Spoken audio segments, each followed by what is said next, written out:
நான் நினைக்கிறேன் அந்த படத்தில் வந்து சம்பவங்கிற மாதிரி தெரியல, படமே சம்பவம்னு நினைக்கிறேன். அப்படி தான் இருக்குது அந்த காட்சி வந்து பண்ணால்.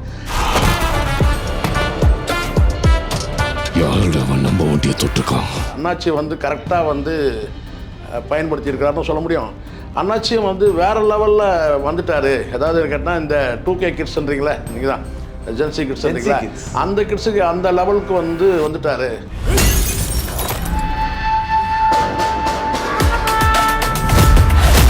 ஸ்டண்ட் காட்சி வேணால் சொல்லலாம், இது ரஜினிகாந்த் அவருடைய ஸ்டண்ட் காட்சி மாதிரி இருந்தது சொல்லலாம். ஆனால் அண்ணாச்சி எப்படி பண்ணாருன்னு அவருக்கும் தனியாக ஒரு ரூட் ஏதோ எடுக்கிற மாதிரி தெரியுது.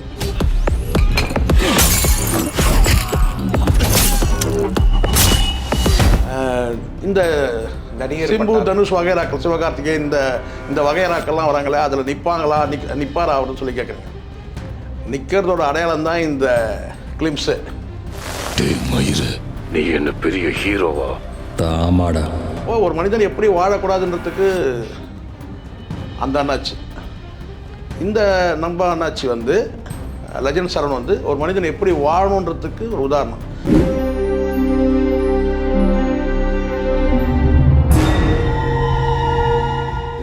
ஆடுகளம் சினிமா நேயர்களுக்கு வணக்கம். இன்று நம்மோடு நேர்காணல் பேசுவதற்காக பத்திரிகையாளர் திருமிகு சேகர ஜெய்சங்கர் அவர்கள் நம்மோடு இருந்திருக்கிறார். வாருங்கள் அவரோடு பேசலாம். சார் வணக்கம். சார் வணக்கம். வணக்கம் தம்பி, வணக்கம். லீடர் படத்தினுடைய டீசர் கடந்த February 14 வந்து ரிலீஸ் ஆச்சு. அதை பார்த்ததுக்கப்புறம் நம்ம லெஜண்ட் சரவணா அவர்கள் வந்து ஒரு அப்டேட்டில் இருக்கிறாரு அப்படிங்கிற மாதிரி ஒரு பார்வை பார்க்க முடிஞ்சுது. இப்போது மார்ச் ஒரு புதிய சம்பவம் ஒன்று இருக்குதுன்னு சொல்கிறாங்க, எப்படி பார்க்குறீங்க? ஏற்கனவே ஒரு கிளிம்ஸ் பார்த்துட்டோம்.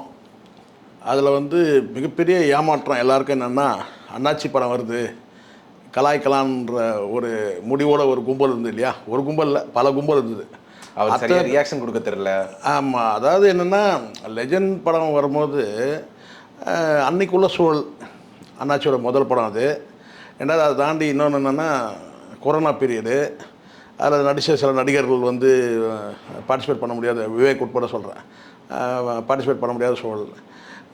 இது தாண்டி வந்து பார்த்திங்கன்னா அன்றைக்குள்ள அந்த இயக்குனருடைய அவங்க அப்டேட் இல்லாத ஒரு சூழல். நல்ல இயக்குனர் தான், சிறந்த இயக்குனர் தான். நான் ஜேடி நான் குறைச்சி வரைப்பில்லை. பட் அது வந்து சரியாக வந்து அமையலை. பட்டு அது வந்து முதல் படம் வேறு இல்லையா? அதில் சில அனுபவங்கள் தானே எல்லாமே. அப்போது அதில் வந்து சரியாக வந்து ஒரு ஒர்க் அவுட் ஆகலை அப்படின்ற அந்த பேச்சு இருந்தது. எவ்வளோக்கு எவ்வளோ கலாய்க்க முடியுமோ அவ்வளோக்கு எவ்வளோ வந்து கலாய்ச்சாங்க அண்ணாச்சி. அந்த கலாய்ப்பையும் வந்து பார்த்திங்கன்னா அவர் வந்து இயல்பாக எடுத்துக்கிட்டு அதுக்கு சரியான பதிலடியும் கொடுத்தாரு. சரி, அண்ணாச்சியோட சாப்டர் இவ்வளோ தான் அப்படின்னு எல்லாருமே நினச்சாங்க தான்.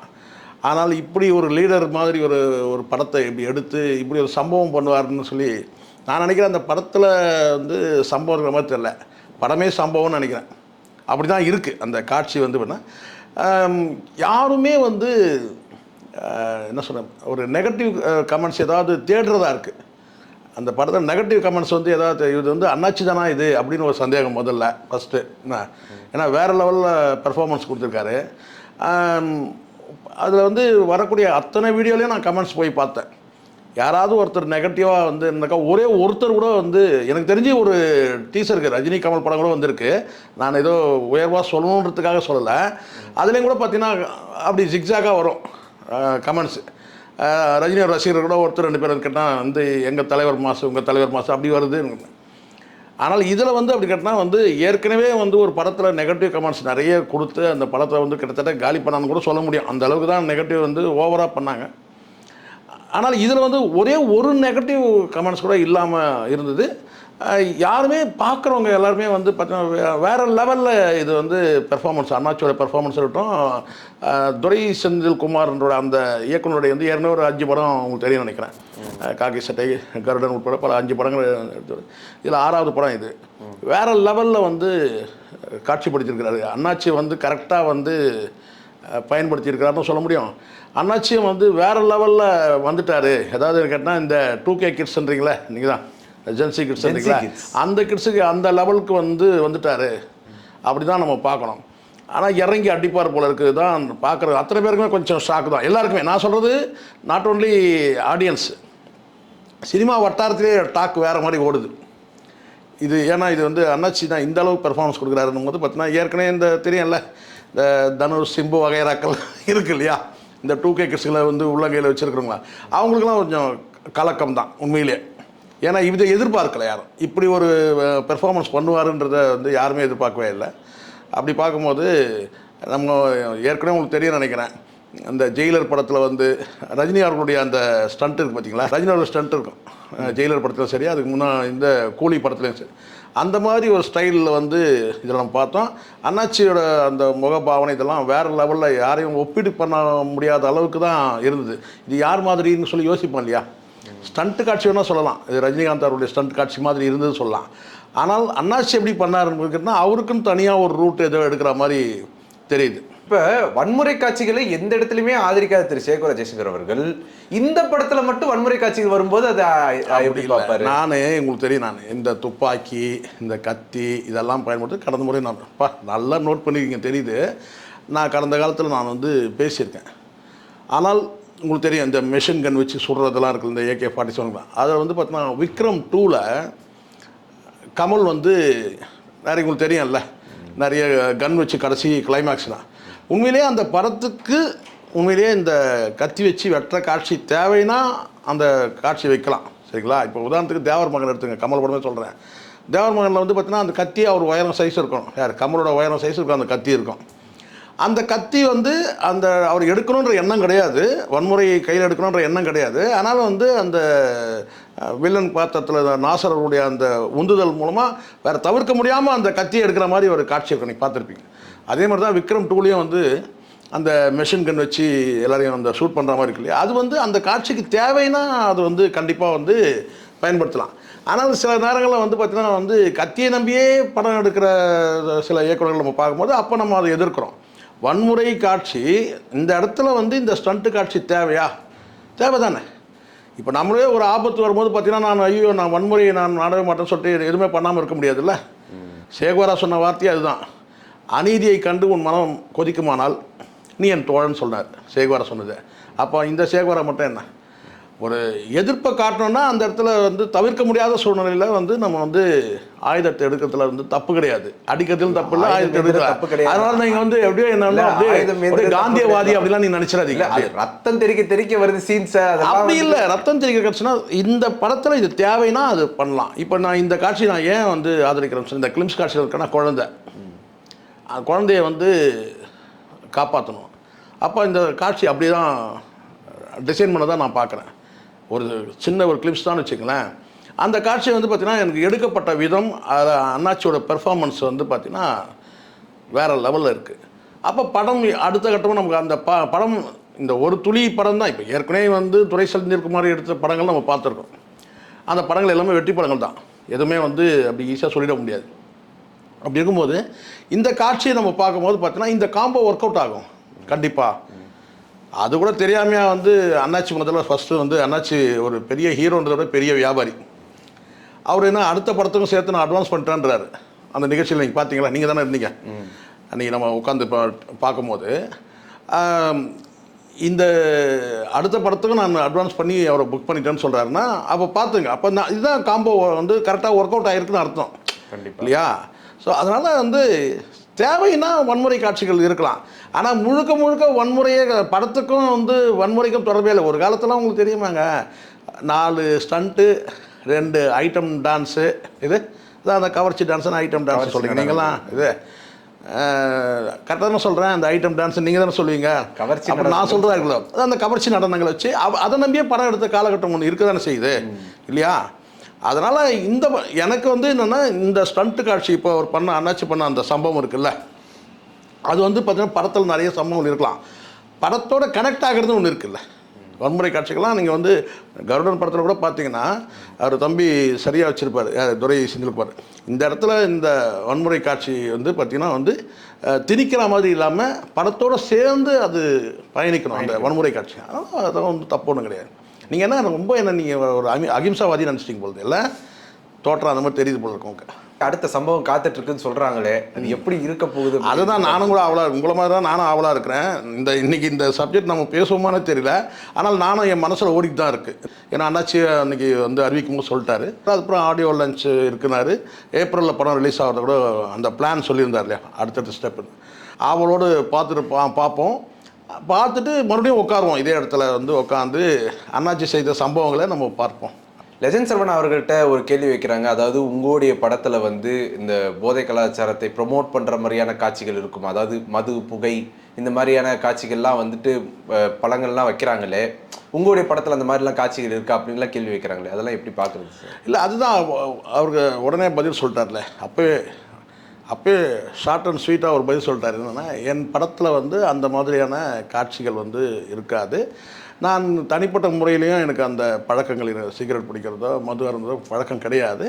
படத்துலேயும் அது இருக்காதுன்றத ஒரு உத்தரவாதமாக சொல்லிட்டாரு. அவ்வளோதான். ஸோ இது போன்ற ஒரு பதில் வந்து சொல்கிறதுக்கு ஒரு நடிகர் இருக்கிறாரேன்றது நம்ம சந்தோஷப்படலாம். ஒரு வந்து இது போன்ற ஒரு நடிகர் வந்து இப்படியான வந்து ஒரு கேள்விக்கு வந்து பதில் சொல்கிறதுக்கு வந்து கொஞ்சம் அப்படியே தயங்குவாங்க, மழுப்புவாங்கன்னு சொன்னேன். அவருக்கு வந்து பார்த்தீங்கன்னா உண்மையிலேயே இல்லை, நிஜத்திலேயே அவருக்கு வந்து அந்த பழக்கம் கிடையாது.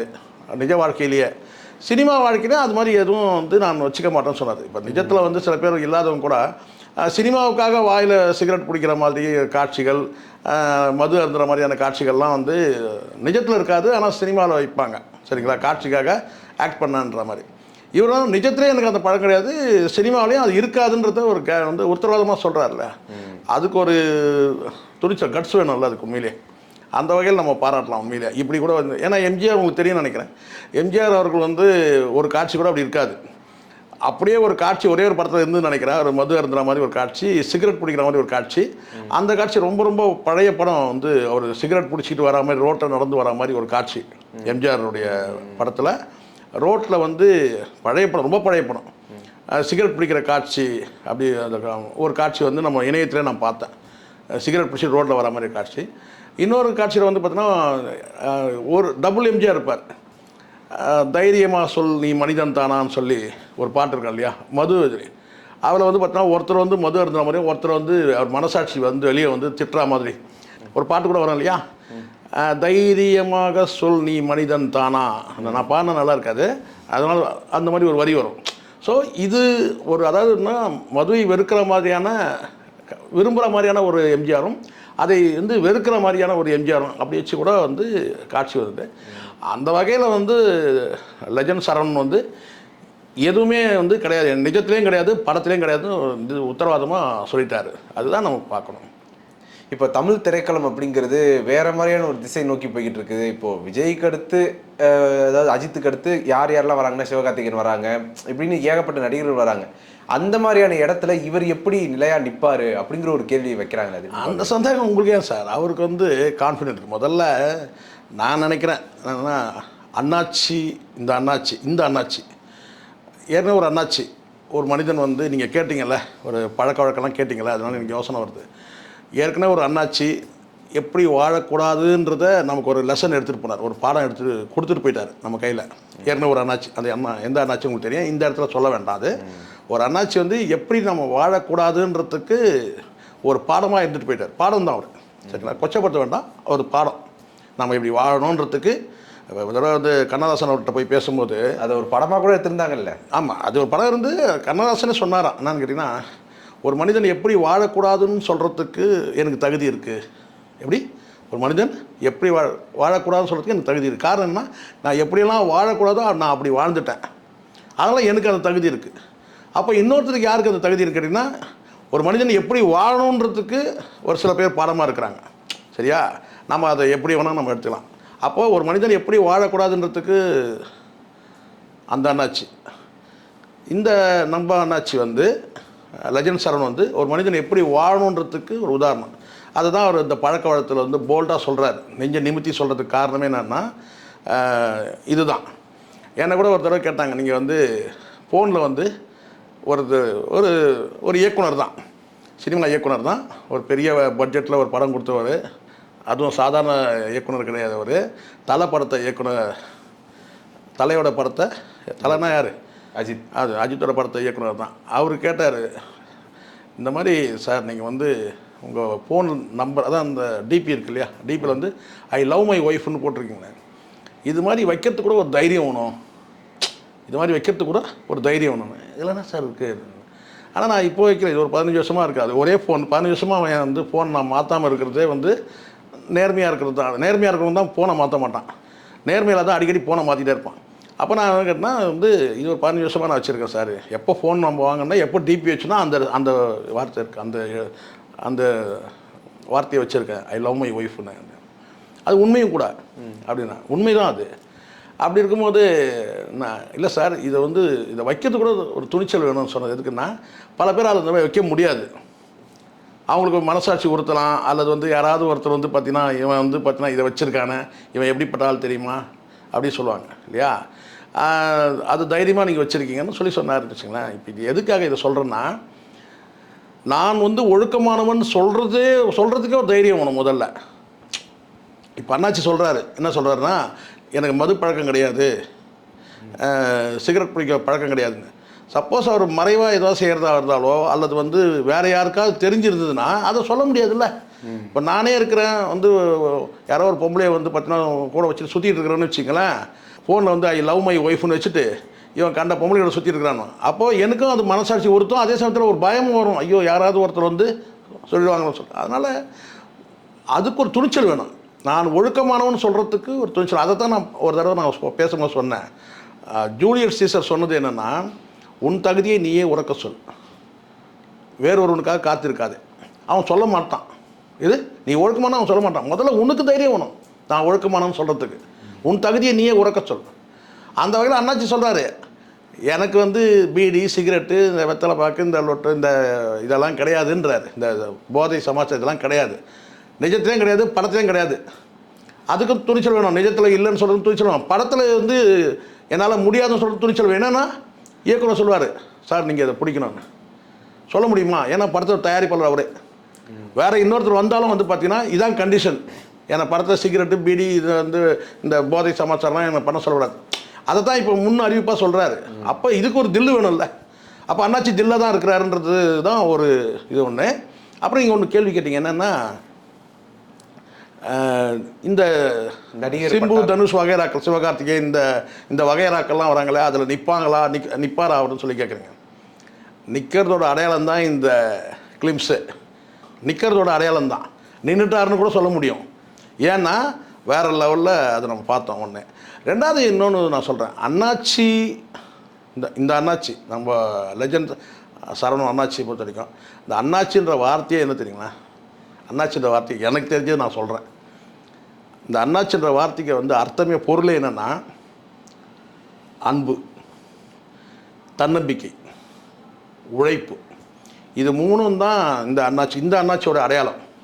பொதுவாக அண்ணாச்சினாலே அன்பு தான், எப்படி சொல்லுங்களேன். அதுக்கப்புறம் இந்த உழைப்பு தன்னம்பிக்கைன்றது இந்த அண்ணாச்சிக்கிட்ட இருக்குது. இந்த மூணுமே இருக்குது இவர்கிட்ட. ஆனால் அண்ணாச்சின்றது அன்புனா, நீங்கள் ஊரில் கிராமங்களில், நான் கிராமத்தில் வளர்ந்தேன். நீங்கள் எப்படி வளர்ந்தீங்கன்னு தெரியாது. ஊரில் ஒரு அண்ணாச்சி கடை இருக்கும். அந்த அண்ணாச்சிக்கிட்ட போயிட்டு நீங்கள் சரக்கு எதாவது வாங்கிட்டு வந்தீங்கன்னு வச்சுக்கோங்க. ஒரு ப்ரொவிஷன் ஒரு 10 ரூபாய்க்கு, அப்போல்லாம் 10 ரூபா பெரிய பணம். 10 ரூபாய்க்கு பார்த்தீங்கன்னா ஒரு பை ஃபுல்லாக வாங்கிட்டு வரலாம். அப்போ வாங்கிட்டு வரும்போது பார்த்தீங்கன்னா அந்த அண்ணாச்சி நேச்சுவருக்கு இந்த சின்ன பிள்ளைகள் போனாங்கன்னா, எங்கள் ஊரில் இந்த அண்ணாச்சி அப்படி தான் பண்ணார். என்ன தான் கடைக்கு அனுப்புவாங்க, நான் தான் கடைக்குட்டி கடைசியில் நான் தான் என்ன தான் அனுப்புவாங்க கடைக்கு. நான் கடைக்கு போகும்போதெல்லாம் அந்த அண்ணாச்சி என்ன செய்வார் கேட்டிங்கன்னா, ஒன்று எனக்கு 2 பொருள் கொடுப்பார் இனாமா. ஒன்று கொஞ்சம் பொட்டுக்கடலை இருக்குல்ல, உடச்ச கடலை இருக்குல்ல, அந்த கடலையும் கொஞ்சம் வெல்லமும் போட்டு மடித்து ஒரு சின்ன பேப்பர் வச்சு கொடுத்துருவார் அந்த அண்ணாச்சி. எங்கள் ஊரில் இந்த அண்ணாச்சி. அப்படி இல்லைன்னா தேங்காய் வாங்க போகிறேன்னு வச்சுக்கோங்களேன், தேங்காய் பத்தையாக தான் வாங்கிட்டு வருவோம். அப்பலாம் தேங்காய் கட் பண்ணி தேங்காய் பத்தி வாங்கும்போது அந்த அண்ணாச்சி என்ன தெரியுமா பண்ணுவார்னா, எனக்கு ஏற்கனவே தேங்காய் இருக்கும், ஒரு அரை முடி தேங்காய் இருக்கும், அதில் கட் பண்ணலாம். ஆனால் அவர் என்ன பண்ணுவாரோ தெரியாது, அது எனக்காகவே பண்ணுவாரான்னு தெரியல, எனக்கு அப்படி தான் நினைக்கிறேன் நான். ஒரு முழு தேங்காய் எடுத்து உடைப்பார். உடைக்கிறதுக்கு முன்னாடி என்கிட்ட அந்த கொட்டாங்குச்சி கொடுத்துருவார். கொட்டாங்குச்சி கொடுத்து அதை உடைப்பார். தேங்காய் உடைச்சி அந்த தண்ணியை குடித்த பிறகு அதுக்கப்புறம் அதில் கட் பண்ணி கொடுப்பார். நானே யோசிப்பேன், ஏன் ஏற்கனவே ஒரு அரை முடி வச்சிருக்கிறாரு அங்கே, அதுலேருந்து கட் பண்ணி கொடுக்கலாமே. அப்போ அண்ணாச்சி நம்ம மேலே பிரியம் போல இருக்குது. அப்படி தான் எங்கள் ஊரில் இந்த அண்ணாச்சி எங்களோட பழகுது.